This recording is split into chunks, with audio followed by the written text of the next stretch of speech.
Привет моим звездочкам! Ну что, вы готовы сходить с ума вместе со мной? Я надеюсь, что да, ибо это будет, во-первых, весело, а во-вторых, очень крипово. Поэтому хочу сразу предупредить, что все изложенное мною далее не претендует на правду. Представьте, что все это просто пугающая сказочка, которая иногда может казаться очень убедительной и правдоподобной.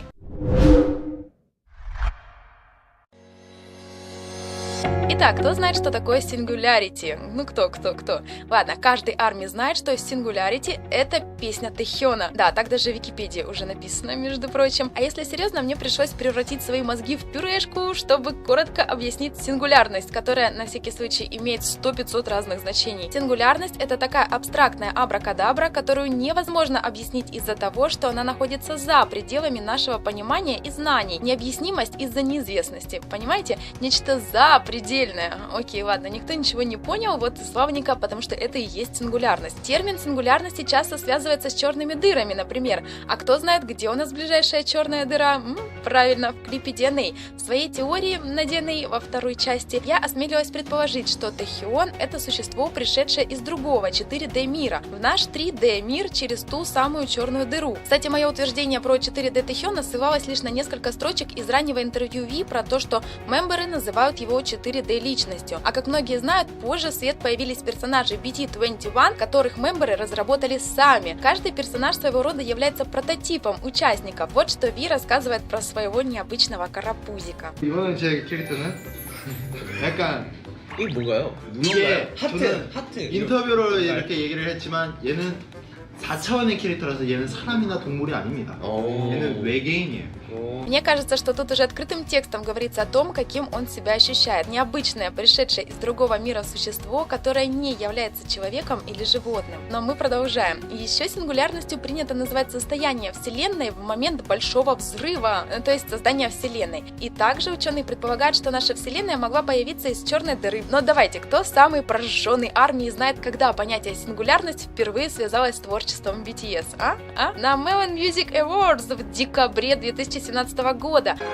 가짜 사랑의 끝은 피ля처럼 이별. Там на экране появилась. Ага, нифига. Вы помните, как я аккуратно рассказывала вам, что в клипе DNA мне привиделось что-то вроде разрушения и рождения Вселенной? Это был полный, хоть и увлекательный абсурд тогда. Давайте я вам покажу. Вернемся вот к этому взрыву. Да, его мы уже видели ранее в японском клипе «Кровь, пот и слезы». Что там, что тут, он может показывать интеграцию участников то ли друг с другом, то ли с внешним миром. Но что еще может быть скрыто в этом контексте? Наиболее очевидные варианты — это либо большой взрыв, как рождение некой вселенной, нашей или какой-то там другой, либо это явление, наоборот, несет в себе не созидательный, а разрушительный характер. Бла-бла-бла, смотрите, что тут? Ой, да это же сингулярность моей теории, ничего себе, правда что ли? И когда же видео было опубликовано, в октябре 2017-го, за 2 месяца до Melon Music Awards, серьезно, моя теория была не такой уж и абсурдной, ведь сингулярность, Карл, сингулярность — это не то слово, которое используется нами в обиходе каждый день. Мне кажется, я вас уже всех замучила и сама замучилась со своими теориями про значение окон и дверей в клипах Бантан. Уже возвращалась к этому много раз в разных теориях. Big Hit, может, хватит уже но нет. В видео Тэхёна мы снова видим открывающуюся дверь. Вот с какого перепугу там этой двери делать-то? И окно, да, это реально окно Тэхёна в ледяной поверхности озера. И у всего этого есть свое значение. Я не хочу сейчас много говорить по этому поводу, поэтому просто оставлю ссылки в описании с тайм-кодами на свои теории, где я уже разжевывала значение тех или иных окон у разных мемберов, а тут просто сразу изложу свои мысли. Если обычно такие окна у BTS появляются на потолке, я объясняла почему, то у Тэхёна оно находится несколько в другой плоскости, поскольку он, Тэхён, сам по себе находится тоже в другой плоскости. Более того, я думаю, что это обратная сторона озера, про которое поется в песне. Да, то самое, по которому бежит вот тут вот Тэхён. Дверь в это светлое место Тэхёна, которая была для него закрыта в стигме из-за его чувства вины, теперь открывается здесь. Я говорила прежде, что он нашел другой выход. В этом видео я готова рассказать, как ему удалось это сделать, обманув свое чувство вины, но об этом чуть-чуть попозже. Эта оранжерея, она, вероятно, отражает внутренний мир Тэхёна, то есть его сознание. Такой же, как был, например, у Чимина в Серендипити и Джина в Awake, он отражает внутреннее состояние Тэхёна, то, каким он себя ощущает. Дикий цветок, вышедший из-под контроля и увядающий из-за недостатка света. Этот цвет скрыт под несколькими слоями изодранных газет на окнах и стенах, словно показывая давление мира на Тэхёна, который ему как бы чужд. И только изредка появляются проблески, не дающие ему погибнуть. Здесь Тэхён показан в кромешной темноте и пустоте. Можно видеть только воду, как отражение под его ногами. У этого места очень много обликов. Во-первых, оно может являться тем самым местом вне пространства и времени, как черная дыра, либо как вообще отсутствие мира как такового, например, после конца света, но до рождения новой вселенной. Это и есть сингулярность. Давайте я объясню все менее абстрактно. Конец света в истории BTS я сравнивала с падением несправедливого мира, который своим творчеством разрушают банданы. Затем наступает темное время до тех пор, пока не будет создан новый, более справедливый мир. Какую роль в этом всем символизме играет Тэхён, мы можем только догадываться. Но я ранее упоминала, что темная звезда Тэхёна способна поглотить светлую звезду Солнце, которая как-то связана с Чимином и остальными. Так что, может быть, Тэхён пришел в наш мир именно как разрушительная, но необходимая сила. Но это лишь одна из трактовок, вторая не будет противоречить первой, но связана она по большей мере именно с Тэхёном, ведь внутри каждого из нас есть своя вселенная. Вот так выглядит вселенная Чиминки. Как нечто прекрасное и завораживающее, я рассказывала раньше, а это вселенная Тэхёна, представляющая из себя сингулярность. Что-то, что невозможно понять, а его поведение и поступки непредсказуемы и не поддаются объяснению. В песне именно это место Тэхён называет озером. Не его поверхностью, а то, что находится внутри, под коркой льда. Вы поймете это позже, сам Тэхён здесь представляет из себя подсознание. И теперь, если честно, я надеюсь, что вы уже готовы, я хочу сказать вам самое главное. В песне Singularity Тэхён разговаривает сам с собой. И нет, не так, как это делал Чимин в моей теории на Серендипити, а как человек с конкретными нарушениями психики.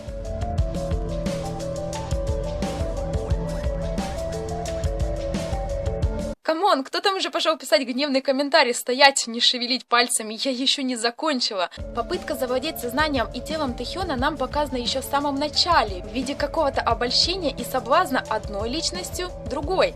Соблазн представлен в виде девушки, что как бы логично, но мы прекрасно знаем, что обе роли отыгрывает сам Тэхён, поскольку обе личности принадлежат ему. Но откуда взялась эта вторая? Давайте подскажу. Обратимся к заметке Тэхёна из Хвоян Йонхва от 22 мая. В тот день Тэхён подслушал разговор Хёна, вероятно, это был Намджун. И сказанное привело младшего в ярость. Он был зол и хотел ударить Хёна, но испугался.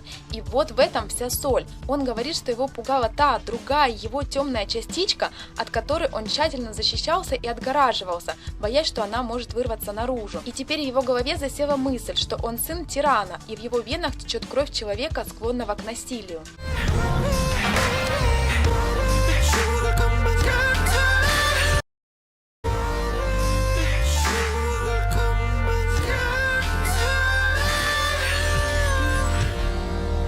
В Singularity мы словно становимся свидетелями того, как та, другая его сторона с треском пробивается наружу. Звук чего-то ломающегося. Я просыпаюсь ото сна, звук полон чем-то незнакомым. Я пытаюсь закрыть уши, но не могу уснуть. Позже из песни можно узнать, что Тэхён теряет свой голос. Я не хочу вас сразу ушатывать страстями, но такое происходит не только при ангине или, например, при несмыкании связок. Если основываться даже на просто поверхностных знаниях о рассвоении личности, то в тот момент, когда в человеке просыпается другая, фейковая личность, настоящая либо погружается в сон, либо становится слабой и безвольной. И наоборот, становится понятно, почему, даже закрыв уши, Тэхён все равно продолжает это слышать. Потому что звук исходит из него, рождается в его голове. Поэтому символично голос – это личность. Пока говорит одна, другая молчит. Цветок Сакджина. Кто только недавно влился в фэндом и пропустил момент, когда бигхитили нас этим Смиральда, то ссылочку на увлекательную штуку-дрюку от Big Hit я оставлю в описании. Смиральда – это изумрудный цветок, символ правды, которая была не сказана, или которая не была сказана. Естественно, Смиральда в руках Тэхёна появляется неспроста. И, исходя из выше мною придуманного, про рассвоение, раздвоение, расчетверение и так далее личности, Тэхён скрывает свою боль, а также свое двуличие. Именно с цветком Смиральда в руках он просит свою вторую личность молчать, ничего не говорить. Иначе говоря, он просит ее скрывать правду. Я затем объясню и это тоже. Замерзшее озеро в истории Тэхёна отождествляется с неким местом, где Тэхён пытается удержать свое фейковое «я». Почему замерзшее? Потому что холод и непоколебимость противоположны взрывной ярости и гневу, но лед дает трещину.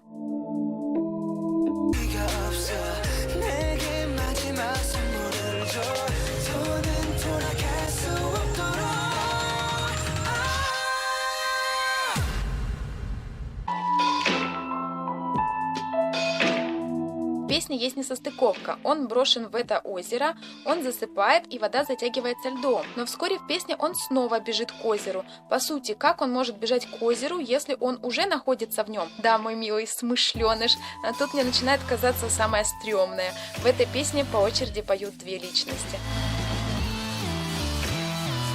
И когда наконец они сталкиваются друг с другом, он понимает, что боролся не с чем-то чужеродным и навязчивым, а с самим собой. Я думаю, что озеро — это собирательно-абстрактный образ, как точка пересечения разных граней Тэхёна. В теории на 1С я рассказывала, что синий фон может означать то самое море, где бантаны были счастливы. Этот синий фон и может означать то море, но это не точно. Где Тэхён прыгнул в воду, как в озеро. Возможно, это был первый разлом. Здесь мы можем снова видеть этот фон за открывшейся дверью Тэхёна, и это лишний раз подтверждает мои догадки. Это тот самый выход, который смог найти Тэхён, чтобы продолжить жить, несмотря на чувство вины, которое ему удалось спрятать в пучинах ледяной воды. Этот момент показан несколько иначе в Ран, когда Тэхён падает в воду, борется с чем-то невидимым, а конкретно с самим собой, и после того, как одна из сторон берет верх над другой, он всплывает. Зачем Тэхён так поступает, дуреха наш? Потому что ему больно. В песне интересно обыгрывается этот момент. Помните, он говорил, что он пытается скрыть свою боль.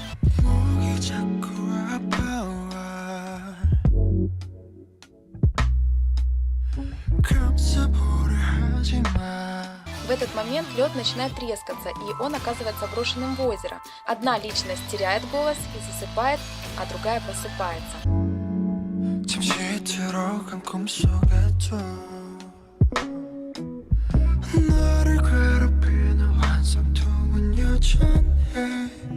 Фантомная боль возникает в отсутствующих частях тела, например, в ампутированных конечностях. У человека нет правой руки, но он продолжает чувствовать боль в ее пальцах. Хотя, казалось бы, да, теперь человек и его рука разделены на две части и существуют самостоятельно и отдельно друг от друга. Так и в случае с Тэхёном. Вторая личность расколовшегося Тэхёна чувствует фантомную боль, которая реальна для той, первой. И что же так мучает нашего Тэхёна? Я не буду раскрывать все тайны Big Hit, но достаточно вернуться к сольной песне «Стигма», где Тэхён снова и снова истязал себя за поступок, который совершил, и просил наказания, которое, возможно, могло бы избавить его от разрушительного чувства вины. Кстати, интересный факт, что люди с тяжелым чувством вины могут доводить себя до галлюцинаций, в которых появляется мучитель, символизирующий наказание. Так что основания для появления альтер-эго Тэхёна были. Когда человек находится в безвыходности, и происходят вот такие расколы внутри него, как способ защитить самого себя. Сейчас будет гвоздь программы. Заключается в том, что Тэхён сам не понял, как все произошло. Обе личности Тэхёна являются Тэхёном. Одна светлой стороной, другая темной. Вероятно, но я бы не стала так категорично делить. В конце концов понимает, прибежав к озеру, что причиной боли является он сам. В отражении он видит вторую сторону себя.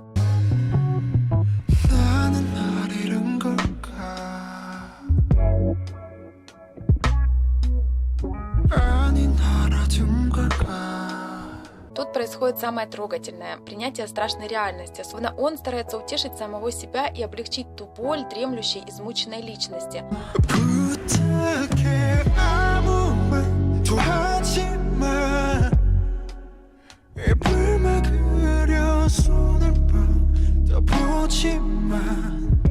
Он просит его, другого себя молчать, то есть не просыпаться, перестать искать наказание и истязать себя, потому что это тупик.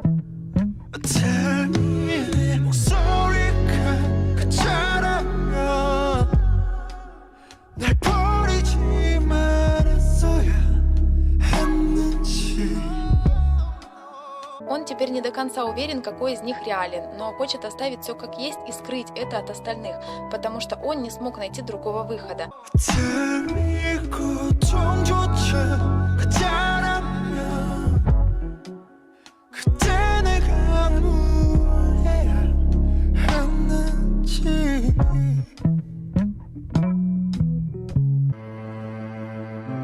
Давайте теперь поразмышляем о том, какая же личность в конце концов осталась с нами, а какая уснула. Предположим, по последнему кадру осталась фальшивая личность, поскольку она надевает маску. Это плохая или хорошая новость? Окей, я думаю, что многие однозначно решат, что плохая. Но как мы можем быть уверены, что настоящий Тэхён тот, что не склонен к насилию и агрессии?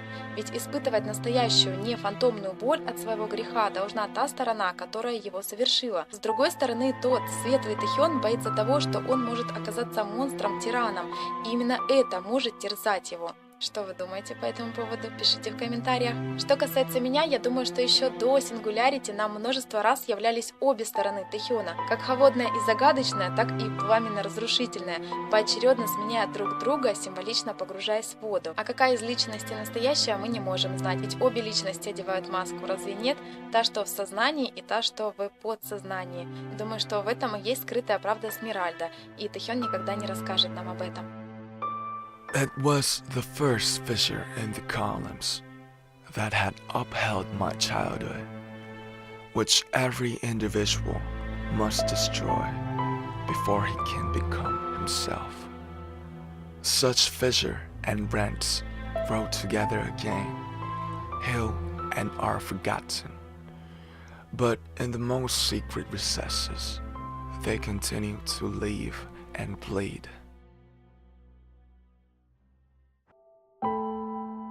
Я много думала и читала о символизме роз, маски и других атрибутов. Примечательно, что при запросе про белую маску я сразу наткнулась на маску Гая Фокса, которая также известна как маска Ви.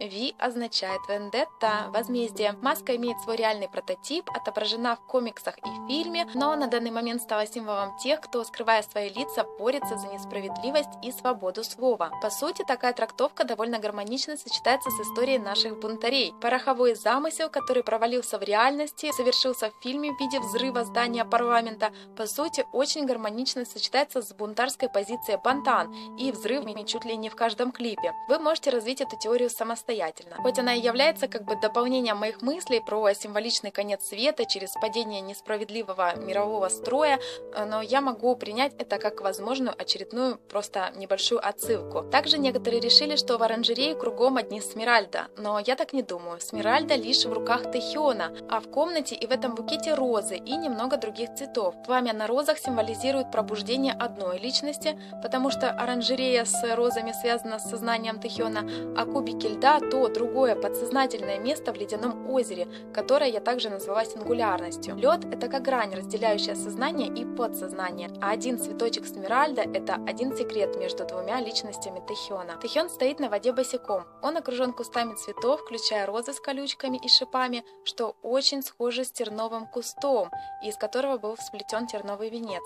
Сам цветок розы является символом страстей и крови Иисуса, а на картинах его венец часто представлен в виде роз. Даже одежда Тэхёна чем-то похожа на хитон или ризу. В целом, эта картина словно хочет передать символичный смысл о том, что он должен пожертвовать собой для того, чтобы возродиться. В принципе, это можно трактовать по-разному, но что-то в этом все же есть.